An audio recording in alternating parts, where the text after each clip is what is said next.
रुद्राक्षरुक्षबीजाय भूतिसम्भूति Hathaway नेत्रत्रयाय रुद्राय नमो लोकहितात्मने। जटाटवीगलज्जलप्रवाहपावितस्तरे घरेवलम्ब्यलम्बिताम्बुजङ्गमहामालिकामट्टमट्टमट्टमर्वयुच्चकारचण्डताण्डवं तनोतु नः शिवम्। Shakti Peetha YouTube ಚಾನಲ್ನಲ್ಲಿ ಇವತ್ತಿನ ದಿವಸ ರುದ್ರಾಕ್ಷಿಯ ಮಹತ್ವ ಹಾಗೂ ರುದ್ರಾಕ್ಷಿ ಯಾವ ಸ್ಥಳದಲ್ಲಿ ಬೆಳೆಯುತ್ತೆ ಹಾಗೂ ಅದರ ಗುಣಲಕ್ಷಣಗಳು ಹೇಗೆ, ಮಾನವರಲ್ಲಿ ಅದರ ಉಪಯೋಗಗಳು ಹೇಗೆ ಎಂಬುದನ್ನು ನಾವು ಇವತ್ತಿನ ದಿವಸ ವಿಸ್ತಾರವಾಗಿ ತಿಳಿಸ್ತಾ ಇದ್ದೇವೆ. ಹೆಸರೇ ಸೂಚಿಸಿದ ಹಾಗೆ ರುದ್ರಾಕ್ಷಿ ಎಂದರೆ ರುದ್ರನ ಕಣ್ಣುಗಳು. ಶಿವನು ರಾಕ್ಷಸರನ್ನು ಸಂಹಾರ ಮಾಡಿ ಶಿವನ ಕಣ್ಣಿನಿಂದ ಬಂದಂತಹ ಪನ್ನೀರು ಅಂದರೆ ಕಣ್ಣೀರು ಅದು ಭೂಮಂಡಲದಲ್ಲಿ ಬೀಳುತ್ತದೆ. ಆ ಭೂಮಂಡಲದಲ್ಲಿ ಎಲ್ಲೆಲ್ಲಿ ಬೀಳುತ್ತದೆ ಅಲ್ಲಿ ರುದ್ರಾಕ್ಷಿಯ ಸಸಿಗಳು ಉದ್ಭವವಾಗಿ ಅದರಿಂದ ಬರ್ತಕ್ಕಂತಹ ಬೀಜಗಳೇ ರುದ್ರಾಕ್ಷಿಯಾಗಿ ಮಾರ್ಪಟ್ಟಿರುತ್ತದೆ. ಹಿಂದೂ ಧರ್ಮದಲ್ಲಿ ರುದ್ರಾಕ್ಷಿಯು ಮಹತ್ವಪೂರ್ಣವನ್ನು ಹೊಂದಿದೆ. ರುದ್ರಾಕ್ಷಿಯನ್ನು ಧರಿಸುವುದರಿಂದ ವಿಶೇಷವಾದಂತಹ ಶಕ್ತಿಯನ್ನು ಹೊಂದಬಹುದು. ಹಾಗಾದರೆ ರುದ್ರಾಕ್ಷಿ ಎಲ್ಲಿ ಬೆಳೆಯುತ್ತದೆ ಹಾಗೂ ರುದ್ರಾಕ್ಷಿಯನ್ನು ಹೇಗೆ ನಾವು ಉಪಯೋಗಿಸಬಹುದು ಹಾಗೂ ನಾವು ರುದ್ರಾಕ್ಷಿಯನ್ನು ಹೇಗೆ ಸ್ವಚ್ಛಗೊಳಿಸಬಹುದು, ಅದರ ಒಂದು ಪ್ರಶ್ನೆಗೆ ಉತ್ತರವನ್ನು ನಾವು ತಿಳಿಸ್ತಾ ಇದ್ದೇವೆ. ರುದ್ರಾಕ್ಷಿಯನ್ನು ಶಿವನ ಮೂರನೇ ಕಣ್ಣೆಂದೇ ಪರಿಗಣಿಸಲಾಗಿದೆ. ಕೊರಳ ಮಣಿಯನ್ನಾಗಿ ಹಾಗೂ ಜಪಮಣಿಯಾಗಿ ಉಪಯೋಗಿಸುವಂತಹ ವಸ್ತು ರುದ್ರಾಕ್ಷಿ ಸರ.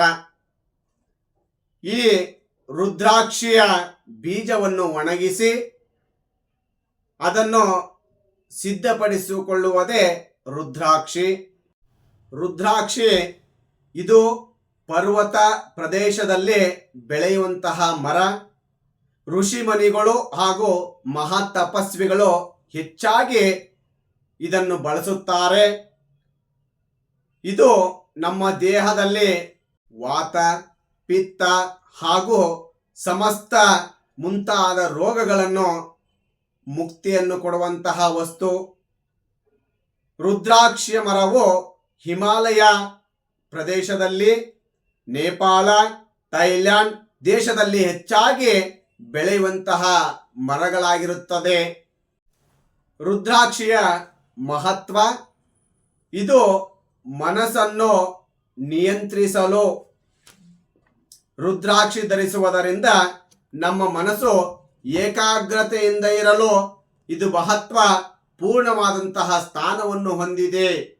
ರುದ್ರಾಕ್ಷಿ ಧರಿಸಿದರೆ ಯಾವುದೇ ದುಷ್ಟಶಕ್ತಿಯನ್ನು ನಿಯಂತ್ರಿಸಬಹುದು ಹಾಗೂ ನಮ್ಮ ಮನಸ್ಸು ಚಂಚಲ ಆಗದ ಹಾಗೆ ಆ ರುದ್ರಾಕ್ಷಿಯಿಂದ ತಡೆಯಬಹುದು. ರುದ್ರಾಕ್ಷಿಯು ಮನುಷ್ಯನ ದೇಹದಲ್ಲಿ ರಕ್ತದ ಒತ್ತಡವನ್ನು ನಿಯಂತ್ರಿಸುವಂತಹ ಶಕ್ತಿಯನ್ನು ಹೊಂದಿದೆ. ಏಕಮುಖದ ರುದ್ರಾಕ್ಷಿಯಿಂದ ಹಿಡಿದು 21 ಮುಖದ ರುದ್ರಾಕ್ಷಿಯ ಬಗೆಗಳನ್ನು ನಾವು ನೋಡಬಹುದು. 3 ಹಾಗೂ 5 ಮುಖದ ರುದ್ರಾಕ್ಷಿಯನ್ನು ಹಿಂದಿನ ದಿವಸ ನೀರಿನಲ್ಲಿ ಹಾಕಿಕೊಂಡು ಬೆಳಗಿನ ಜಾವ ಆ ನೀರನ್ನು ನಾವು ಸೇವನೆ ಮಾಡುವುದರಿಂದ ನಮ್ಮ ದೇಹದಲ್ಲಿ ಜೀರ್ಣಕ್ರಿಯೆಗೆ ಸಹಾಯ ಮಾಡುತ್ತದೆ. ಮಾನಸಿಕ ಒತ್ತಡವನ್ನು ಅದು ನಿವಾರಣೆ ಮಾಡುತ್ತದೆ. ಈ ರುದ್ರಾಕ್ಷಿಯನ್ನು ಚಿನ್ನ, ಬೆಳ್ಳಿ, ತಾಮ್ರ ವಿವಿಧ ಲೋಹಗಳನ್ನು ಬಳಸಿಕೊಂಡು ಈ ರುದ್ರಾಕ್ಷಿಯನ್ನು ನಮ್ಮ ದೇಹಕ್ಕೆ ಧಾರಣೆಯನ್ನು ಮಾಡಿದರೆ ನಮ್ಮ ದೇಹದಲ್ಲಿರ್ತಕ್ಕಂತಹ ಅಕಾಲಿಕ ಮುಪ್ಪನ್ನು ತಡೆಗಟ್ಟುತ್ತದೆ. 1 ಮುಖದ ರುದ್ರಾಕ್ಷಿಯನ್ನು 14 ವರ್ಷ ಮೇಲ್ಪಟ್ಟವರು ಇದನ್ನು ಧರಿಸಬಹುದು.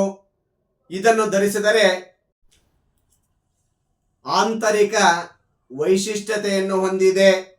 2 ಮುಖದ ರುದ್ರಾಕ್ಷಿಯನ್ನು ಧರಿಸಬಹುದು. ಇದನ್ನು ಧರಿಸಿದರೆ ವೈವಾಹಿತರು ಗಂಡ ಹೆಂಡತಿಯರು ಅನ್ಯೋನ್ಯತೆಯನ್ನು ಹೆಚ್ಚಿಸಬಹುದು. 6 ಮುಖದ ರುದ್ರಾಕ್ಷಿಯನ್ನು ಧರಿಸಿದರೆ ಇದು 14 ವರ್ಷ ಮೇಲ್ಪಟ್ಟಂತವರು ಈ ರುದ್ರಾಕ್ಷಿಯನ್ನು ಧರಿಸಬಹುದು. ಇದನ್ನು ಧರಿಸಿದರೆ ಜ್ಞಾಪಕ ಶಕ್ತಿ ಹಾಗೂ ಬುದ್ಧಿಶಕ್ತಿ ಹೆಚ್ಚಾಗುತ್ತದೆ. ಮಾನಸಿಕ ಬೆಳವಣಿಗೆಗೆ ಇದು ಸಹಾಯವಾಗುತ್ತದೆ. ರುದ್ರಾಕ್ಷಿಯನ್ನು ಹಾಲಿನಲ್ಲಿ ಹಾಕಿ ಅಥವಾ ತುಪ್ಪದಲ್ಲಿ ರುದ್ರಾಕ್ಷಿಯನ್ನು ಸ್ವಚ್ಛ ಮಾಡಬಹುದು. ತುಪ್ಪ ಹಾಗೂ ಹಾಲಿನಲ್ಲಿ ರುದ್ರಾಕ್ಷಿಯನ್ನು ಸ್ವಚ್ಛಗೊಳಿಸುವುದರಿಂದ ರುದ್ರಾಕ್ಷಿಯಲ್ಲಿರ್ತಕ್ಕಂತಹ ಕಾಂತಿ ಇನ್ನೂ ಹೆಚ್ಚಾಗುತ್ತದೆ. 5 ಮುಖದ ರುದ್ರಾಕ್ಷಿಯನ್ನು ಯಾರು ಬೇಕಾದರೂ ಧಾರಣೆ ಮಾಡಬಹುದು. ಬ್ರಹ್ಮಚಾರಿತ್ವವನ್ನು ಪರಿಪಾಲನೆ ಮಾಡುವವರು 4 ಮುಖದ ರುದ್ರಾಕ್ಷಿಯನ್ನು ಬಳಸಬಹುದು. ಈ ರುದ್ರಾಕ್ಷಿಯನ್ನು ಬಳಸಿದರೆ ಬೆನ್ನು ನೋವು, ಕೀಲು ನೋವು ಹಾಗೂ ರಕ್ತದ ಒತ್ತಡವನ್ನು ನಿಯಂತ್ರಿಸುತ್ತದೆ. ಪಾರ್ಶ್ವವಾಯು ರೋಗಗಳಿಗೆ ಇದು ರಾಮಬಾಣವಾಗಿ ಕೆಲಸವನ್ನು ನಿರ್ವಹಿಸುತ್ತದೆ. ರುದ್ರಾಕ್ಷಿ ಮರ ಹಾಗೂ ರುದ್ರಾಕ್ಷಿ ಬೀಜ ಈ ಭೂಮಂಡಲದಲ್ಲಿ ಹೇಗೆ ಉದ್ಭವವಾಯಿತೋ ಈ ವಿಷಯವನ್ನು ಮುಂದಿನ ಭಾಗದಲ್ಲಿ ವಿಸ್ತಾರವಾಗಿ ನಾವು ತಿಳಿಸ್ತೇವೆ. ಇವತ್ತಿನ ದಿವಸ ಶಕ್ತಿಪೀಠ ಯೂಟ್ಯೂಬ್ ಚಾನಲ್ನಲ್ಲಿ ಪ್ರಸಾರವಾದಂತಹ ಈ ವಿಡಿಯೋ ನಿಮಗೆ ಇಷ್ಟವಾದಲ್ಲಿ ಲೈಕ್ ಮಾಡಿ, ನಿಮ್ಮ ಸ್ನೇಹಿತರೊಂದಿಗೆ ಶೇರ್ ಮಾಡಿ. ಈ ವಿಡಿಯೋ ಯಾವುದೇ ಒಂದು ಗೊಂದಲವಿದ್ದಲ್ಲಿ ಶಕ್ತಿಪೀಠ ಯೂಟ್ಯೂಬ್ ಚಾನಲ್ಗೆ ಕಮೆಂಟ್ ಮೂಲಕ ತಿಳಿಸಿ. ಹಾಗೂ ಯಾವುದೇ ಧಾರ್ಮಿಕ ಹೊಸ ವಿಷಯಗಳಿಗೆ ಶಕ್ತಿಪೀಠ ಯೂಟ್ಯೂಬ್ ಚಾನಲ್ಗೆ ಸಬ್ಸ್ಕ್ರೈಬ್ ಆಗಿ. ಧನ್ಯವಾದಗಳು.